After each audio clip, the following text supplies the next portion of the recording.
Welcome back to another video. Today I'm going through my 5 favourite things about this Škoda Kodiaq Sportline. One of my favourite things about this car is the colour. The colour on this car is velvet red. It's a lovely red colour, has a really nice pigment sort of sparkle in it.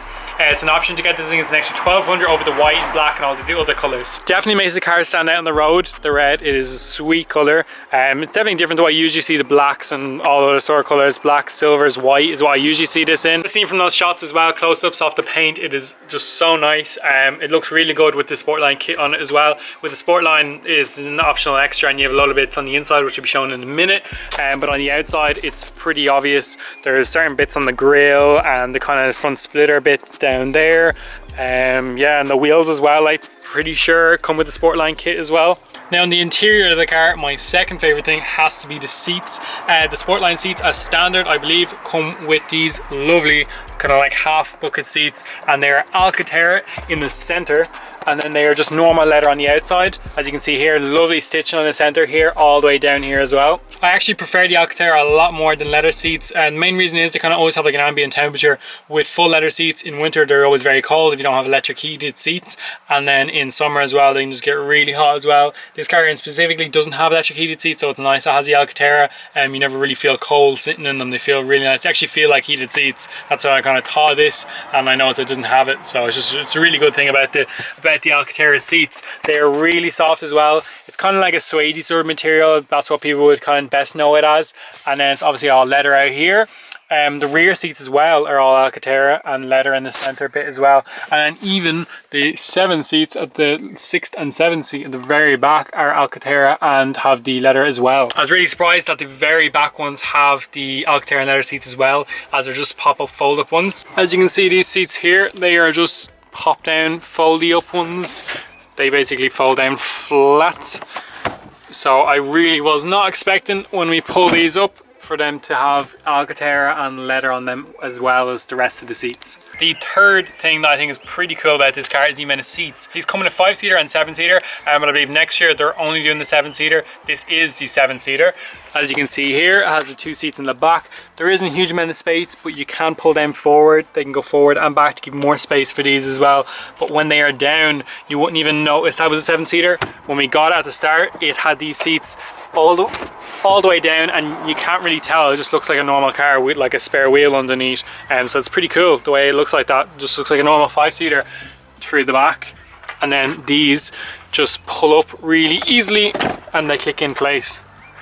And they are really nice as well. I've actually only noticed there as well how easy it would be to transport stuff in this as well. And popping down the rear back seats, it's just a little button here. You pull it towards yourself, so that goes down, and then for the rear seats, you don't have to go up. There is a little cable thing that you can pull from the side to make them go forward. But at the back, there are these here as well, which make them go down, and they're actually hitting off the front seats. They will slide down by themselves. It's just those seats are back a little bit too far. You can see the amount of space you have there. That is huge. All the rear section of the car all the way to the front, so it's a decent amount of size there. Okay, so my fourth favourite thing about this car has to be the roof. I drive convertibles all day long, so I do like having kind of like a sunroof at least. This is the back of the back seats here, and you can see that's where the roof starts, and it goes all the way to the front where a normal usual sunroof would start.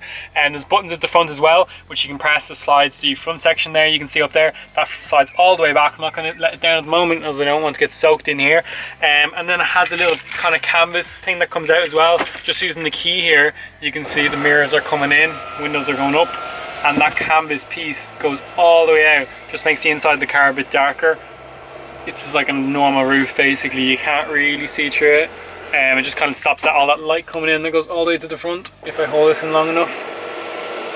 So it's basically like a normal car again. You can't really notice. I have seen some cars with panoramic roofs and they don't have these, so it's nice the way you have the option for the kind of normal roof and you have just a normal glass as well. My fifth and final favourite thing about this car has to be the size. The inside of it is just huge. It is a 7-seater, so it does go back very far. 3 sets of seats, 2 at the back, 3, and then 2 at the front.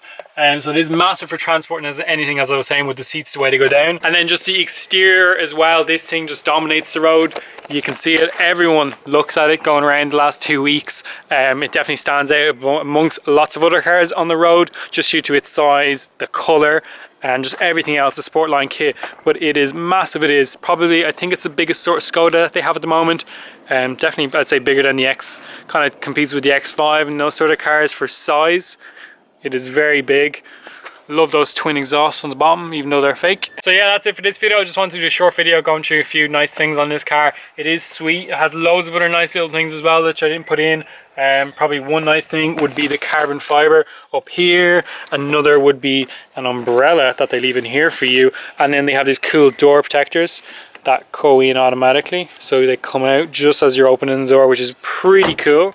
But yeah, that's going to be it for this video. If you want to see more videos on kind of newer cars or any other Skodas in general, just leave a comment down below. Let me know what you think of the video. Let me know what you think of the video, or if there's any other sort of styles you want me to go through, or if you want me to go through 5 things I hate about this Skoda Kodiaq, comment that down below as well. Anyway, give the video a thumbs up if you liked it, and I'll see you in the next video.